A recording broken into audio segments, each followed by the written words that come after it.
আসসালামু আলাইকুম, সবাই কেমন আছেন? আশা করি ভালোই আছেন। আবারও হাজির হলাম আপনাদের মাঝে নতুন একটা ভিডিও নিয়ে।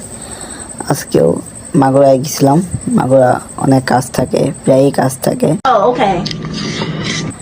আজকে গেছিলাম টাকা উঠাইতে। দেখতে দেখতে আমরা সোনালী ব্যাংকের সামনে গিয়ে হাজির হলাম। সাব্বাস বেটা। এবং কিছুক্ষণের মধ্যে আমরা সোনালী ব্যাংকের মধ্যে প্রবেশ করলাম।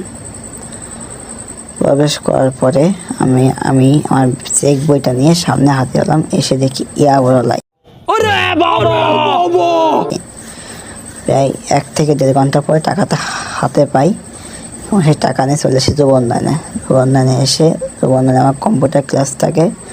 সেই ক্লাসটা করে আমি আমার বাড়িতে আবার চলে যাই।